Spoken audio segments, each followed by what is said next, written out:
Welcome to the Undiscovered Gems podcast, hosted by NBA legend and business powerhouse Charles D. Smith, highlighting today's best and brightest business minds. Welcome. My name is Charles Smith, and welcome to Undiscovered Gems. Today we have a guest, and very interesting guest, from financial analyst to Pilates instructor to yoga and meditation. I can't wait to hear her story. Today we have with us Lisa Deveaux. Lisa, how are you? I'm good. How are you? Good, good. I know that you hail from Brooklyn and you're doing a lot. I'm just going to hop right into it, Lisa. Why Pilates? Of all the things you can do, working out, why Pilates? Well, I don't really like to exercise, but Pilates, I think, appeals to me because it's a mindful movement practice. So I can still move, I can still tone, I can still stretch, I can still maintain my balance and get great mobility. And there's just something about it. It's almost one of those things that's unexplainable what it does for me mentally and physically. Well, let me ask you, is your job stressful? You kind of do this in the evenings. I look at it as a way, you're an instructor, but you get to do it, you get off work, and it's kind of, is it an outlet also, mentally? Is it a stressful outlet? Definitely. It's definitely an outlet. I wouldn't say my job is super, super stressful, my regular job, but there are times when it can be. And it is an excellent outlet to just help me breathe and reconnect to myself, reconnect to my center with Got it. For sure. Got it. And the name of your company is called Brown Skin Wellness. How did you come up with that name? I came up with that name because actually a colleague who reached out to me and said, I want you to do a program for me. And I didn't want to do it. Like, I sat on it. She's like, I want you to do a wellness program for me. And I said, well, what are you looking for? And she said, I don't know, but I just want you to do the Pilates. And I said, well, wellness is more than Pilates. And I sat on it for probably 9 months. And she came back to me again and she said, I need you to do this program for me. And so I thought about it and I reached out to some colleagues and I said, help me put a proposal together. And literally within 30 days, I created the company. I got the insurance. I put all the things in place to establish it as a legitimate company so that I could deliver the program for them. And they were a nonprofit organization. And so from that, I said, well, what speaks to me? My dad always called me Coco Brown. So I was like, I'm a brown skin girl, brown skin wellness. Nice. And now what do you get, what do you personally get out of it? Dealing with clients and what type of clients do you have? We service all types of clients. Whether you're brown or not brown, we will work with you. We work with corporate clients. We work with individuals. I think personally for me, what I get out of it is knowing that I have actually contributed to someone's healing journey, whether it's physical or mental. A lot of times people struggle with pain in their bodies or pain with their joints. And Pilates itself helps support that. But even beyond that, when I collaborate with other practitioners and we bring in yoga or meditation or even other modalities, people are able to use that not just physically, but mentally. The mental connection, the ability to alleviate stress and anxiety and to just feel good and to become more self-aware is empowering for people. And knowing that we contributed to their healing journeys is extremely fulfilling.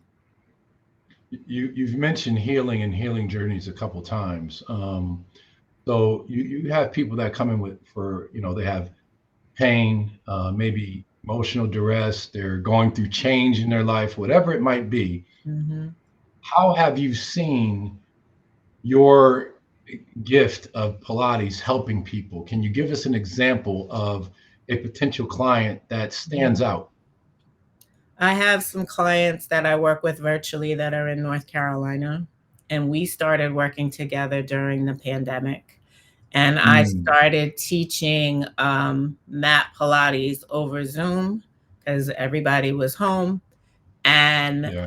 during that time, we worked together 4 days a week. I think I was doing it, and it was donation based. I wasn't even charging people really at the time because we just all wanted to connect. We connected through that community. I had up to 20 people in a Zoom, probably three to four times a week. And one of the things that I do when I start teaching Pilates, and not all instructors do this, is I just start by breathing. I said, let's just breathe, let's just pause, let's just Right. connect to the breath. And I take about 3 to 5 minutes to just breathe. And I have had clients come back to me and tell me, I hear your voice in my head, and it has helped me alleviate my anxiety. It has helped me when I'm in the middle of a meeting. And one of the things I say all the time is you can breathe through anything in this life. And as long as you can breathe through it, you can get through it. That's very interesting. Yeah, your voice becomes associated with healing because as you're talking to them and they're dealing with you on a daily basis, I could see that. Well, it's good that you have a soothing voice. Well, let me ask you, since you've had the Pilates practice, there's a lot of people out there that are listening that really don't know about Pilates. I know about cables and cords, but Mhm. you're also able to do it, like you said, virtually th- through Zoom. Can you explain that to the audience, the different types of Pilates and how it's done? Sure. So you can do Pilates on the mat. You don't need any equipment. You can be right at home. You can do it on the mat. Um, there's 34 original mat exercises. The exercises can be customized based on what's going on in your body because you'd be surprised. Not everybody can lift their leg up, right? Some people can barely, walk, or they have stiffness in their body. And as because of that, they can't move. You can absolutely get on your mat with the mat and just do some functional movement. You'd be surprised by just the little things in your home that you can use to Mhm. really get mobility. You can use a towel. You could take two soup cans, and just start seeing what your range of motion is and just start moving. We do have some props that we might use, a yoga block, or even if you don't have a yoga block, take a blanket, fold it up, and it'll give you, position your hips in a different way. You sit on it, to take pressure off of your hips. There's Mm, different stretching that we can do to help you get into a movement. So before we even get to some of the core Pilates movements, we can do some functional movement just to see what your mobility is, what your range of motion is, what your capabilities are. So it's mm, definitely something you can do whether on the mat or in the equipment. The equipment was actually designed to make the mat work easier.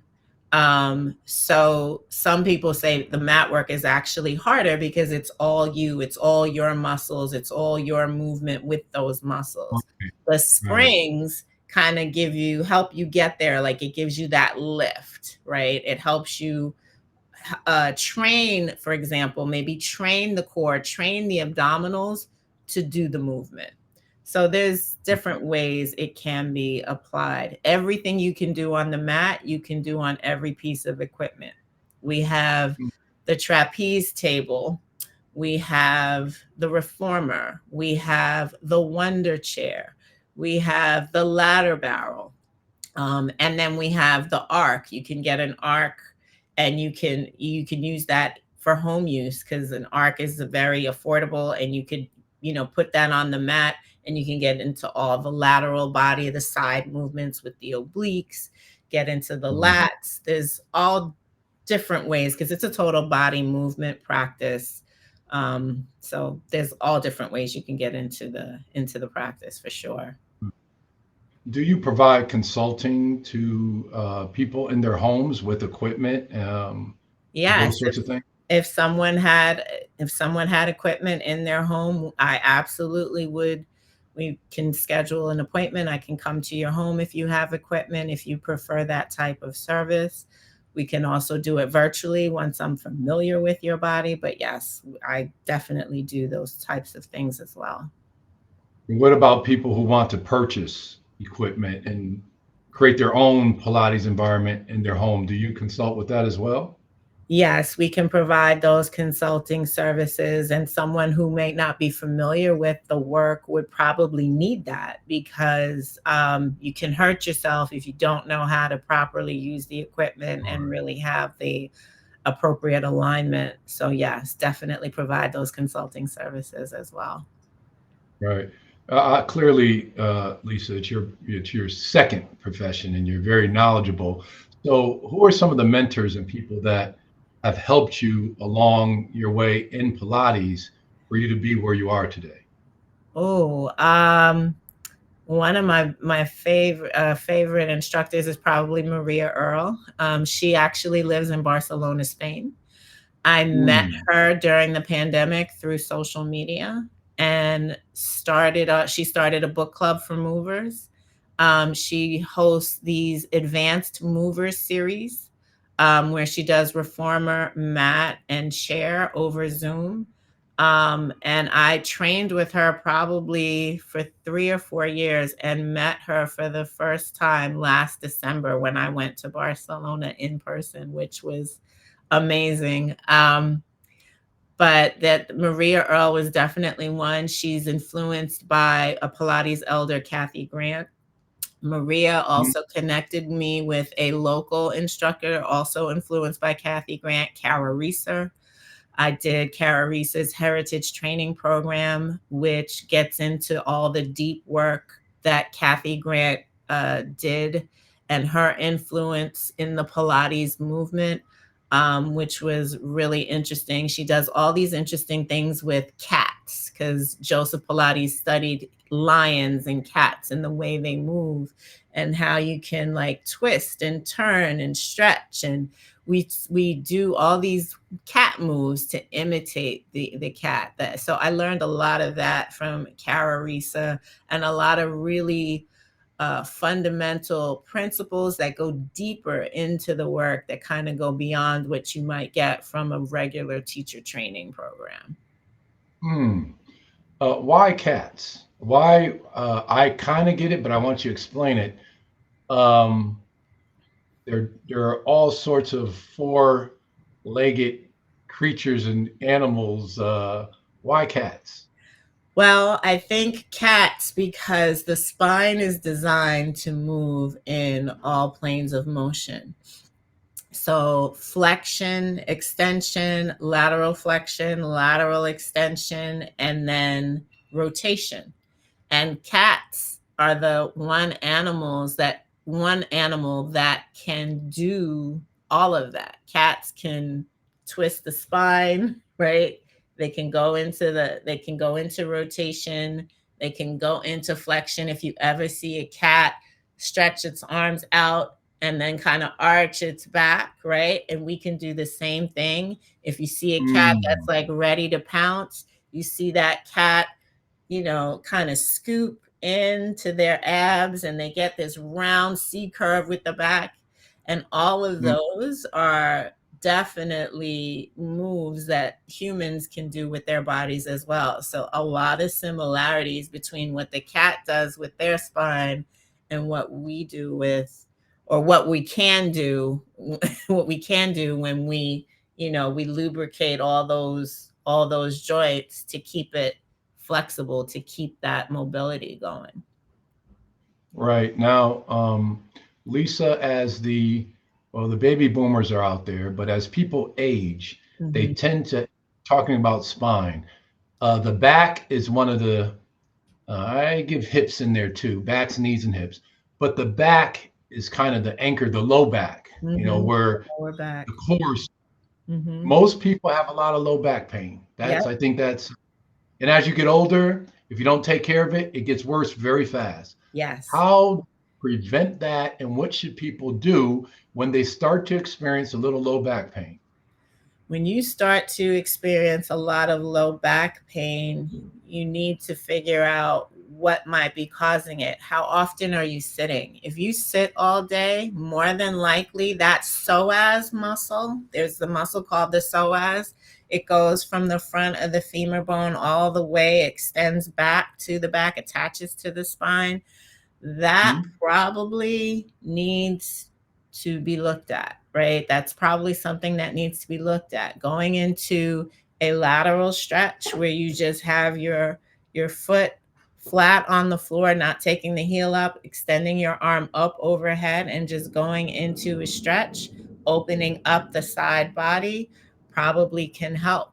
But I would say get go to either a stretch lab, try yoga, or even a Pilates instructor and figure out, well, what's my hip mobility, right? Because it's all connected, right? Right. So stretching, yoga, and Pilates can definitely help that. And consulting and paying attention to how often am I sitting? Am I sitting all day? Do I drive all day? I'm actually working with a gentleman who is a bus driver, and he drives all the time, and he's sitting all the time, and he has very limited hip mobility. Well, we need to do some movements to just get him to lengthen those muscles so that he can increase his range of motion in his hips. Mhm. Because if he doesn't start moving in that way, as he gets older, he's 55 now, as he gets older, he's not going to be able to move. He's not going to be able to walk. So it's really important to keep moving it so you don't lose it. Right. I'm glad you mentioned the psoas muscle because I firmly believe that that is the crux of when the psoas gets tight, it pulls your groin and everything inward. Yes. And now to get to that psoas muscle to not just stretch it, but to work on it, you got to go deep into the groin, and it's a hard muscle to get to. So I can see where Pilates can be an aid to that, but Mhm. yes, the psoas muscle is very important. Now, when you talk about again low back pain, you hear a lot about people when they get older. My mom, a lot of people, when you step on your heel, Mhm. uh, when you're walking, you step on your heel, you start to feel it in your back, and you find, because the body is made of 90-degree angles, when something is out of whack, pressure is being put somewhere on something, and it's off balance. Yeah. Um, would you say that Pilates is, I don't want to say cure all, but Pilates does a lot of keeping your body at 90-degree angles. Your shoulders, Mhm. your hips, your knees in alignment. Do you think the same way, or expand on pain and pressures in the body being off balance when your joints are out of alignment? Right. So because it's an entire chain, because the whole it's all connected, right? If you want to improve that balance. So one of the things I would say, Pilates is good with footwork. Footwork, Mm, we stand on our feet. Your feet support all the weight all, for that entire body. So like if I'm 175 pounds, my feet, or that's the foundation. My feet connect to that floor, my feet, my ankles.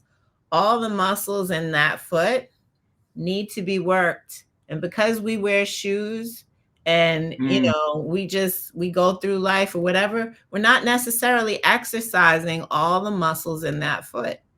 Pilates, especially if you're working on the reformer or on the chair, you can really go deep into those foot muscles and it will support the balance. It can working the muscles in your feet can take pressure off your knee.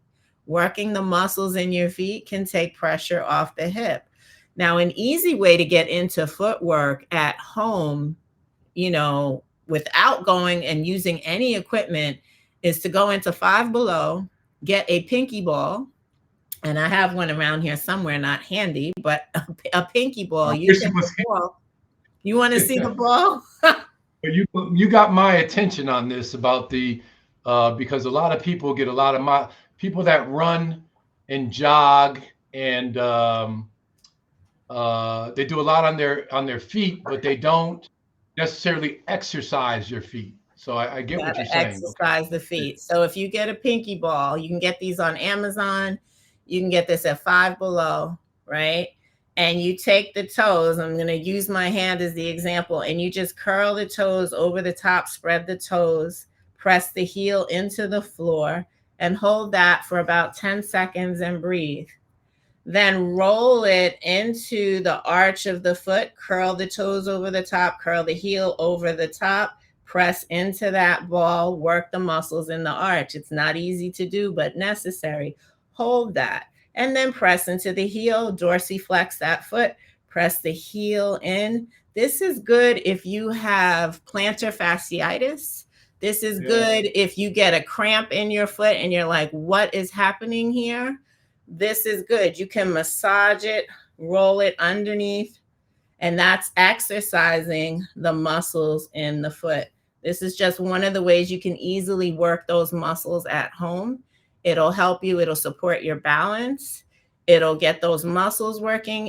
And it works all the way up the chain, right? So it'll help the ankles, it'll help the knees, it'll help the hips. It works all the way up the chain because the foot is the foundation. I found out during the pandemic, I was in Barbados for a period of time, and I would walk up and down the beach barefoot. And one day I was walking with a friend, and we just walked up and down the beach, up and down the beach, up and down the beach. That's all we did. And every time we got to the end, we would do some movements. We would do all these Pilates movements and twist and whatever, and then walk up and down. We must have did that, I don't know, for more than an hour. And that night, I said, I was like so sore the next day. I was like, I didn't do anything. And then I said, oh, look, dum-dum, you were walking up and down the beach. You exercised every muscle in the bottom of those feet, and it went all the way up the chain. My entire body felt it because the sand is not a flat surface. It's uneven.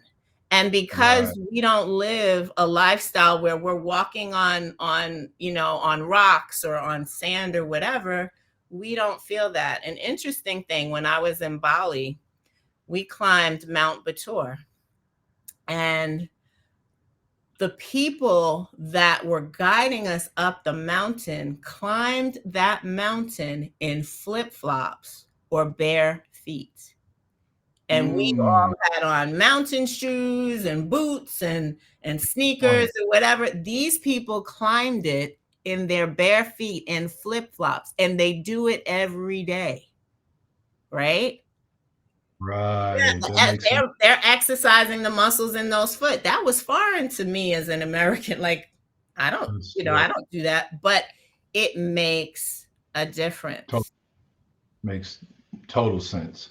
The ball that you're referring to, the pinky ball, sounds like people can do that while watching TV. You could do this while you're watching TV. While you're at work, if you got a desk, take your shoe off. Exactly. And that's something that, in exercising the feet, now that you say that, is so critical and important, because it's really our feet that's going to carry us through this life, and our legs. Yeah. And we got to take care of them. So I appreciate you getting the ball and sharing that.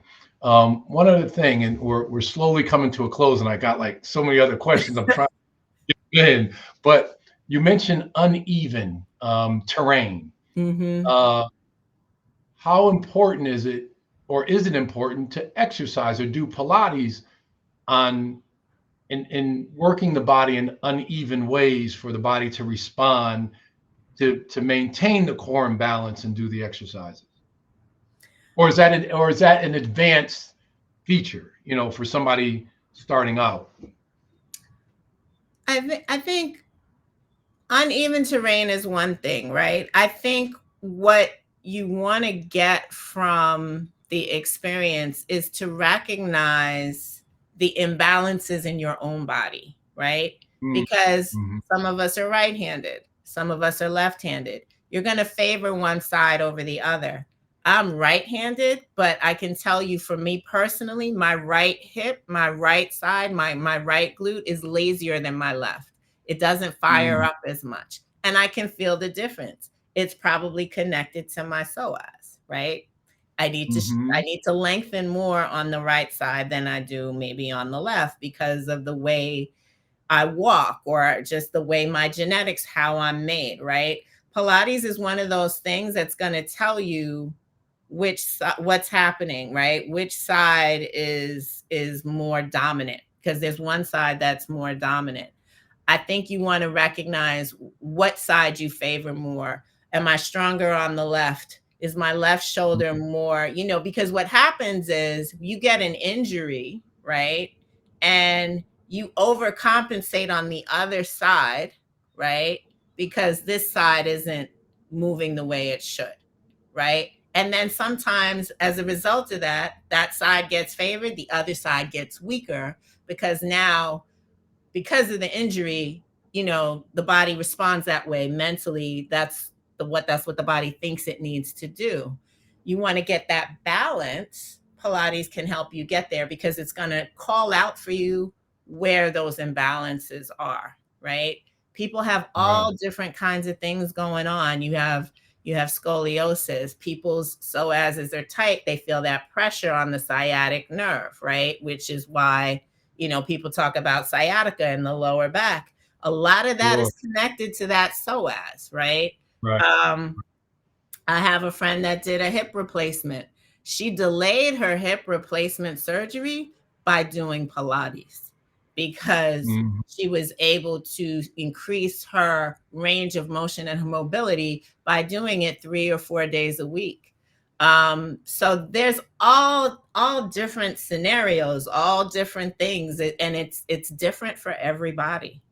So if Right. you can get with an instructor one-on-one or even do a two-on-one, like a duet or really small classes, like no more than 4 or 5 people, you'll get more individualized attention. Got it. And Lisa, we're slowly coming to a close, and I got just one more question. And I want you to wrap it up to kind of give the audience a summary of our discussion. But one last thing, your IT band, your iliotibial, Yes. if I'm enunciating it the right way, Yep. but that muscle going down the side of your thigh that gets fused. Yep. When it's fused and it's not separated, it causes discomfort, and people don't even realize it's coming from there. Talk about that a little bit, and then we'll wrap it up. Okay. So one of the things you can do really easily is you could take a yoga strap, put it on the ball of the foot, right by the what might be your bunion. Take that leg straight up in the air, dorsiflex the foot, press that heel up to the ceiling, take that leg across the body, stretch that IT band, right? Mm-hmm. And Right. that's good for the IT band as well as those tight hamstrings. So take it Right. across, point and flex, point, flex, point, flex, point, flex, deepen the stretch if it's available to you, and then bring it back. That IT band is really key. That's yeah, for sure. I might have to make a trip to Brooklyn in the evening, maybe. So let's wrap it up. Look, we had a great discussion on a lot of different subject matter uh, on Pilates, what Pilates can do for people, and mainly healing and pain. So, what do you want to tell the audience about your practice and what Pilates can do for them? Your website is on the bottom, www.brownskinwellness.com.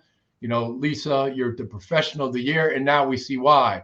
I want the audience to understand you don't have to be a doctor to understand certain practices. You just have to be knowledgeable and be into it for a long, extended period of time. And you're an example of that. And that's why you're a professional year. So wrap it up for us on Pilates. You don't need much. 10 or 20 minutes a day is very effective. It doesn't require an hour. It doesn't require 2 hours of time. You can be really effective with functional movement and see results just 20 minutes a day. That's all you need. 20 minutes a day. Thank you for sharing your knowledge, your professionalism, and your understanding of your practice. I think this video that people can hear from you on will be very helpful for them. And I would tell a lot of the older people to watch this over and over again, because the information that you parted on to them could be very helpful. Thank you for coming on the show. I'm Charles D. Smith, wrapping up Undiscovered Gems. Thank you for coming, and see you next time. We hope you enjoyed this episode of Undiscovered Gems with our host, Charles D. Smith, highlighting today's best and brightest business minds. Brought to you by Pods Entertainment Group.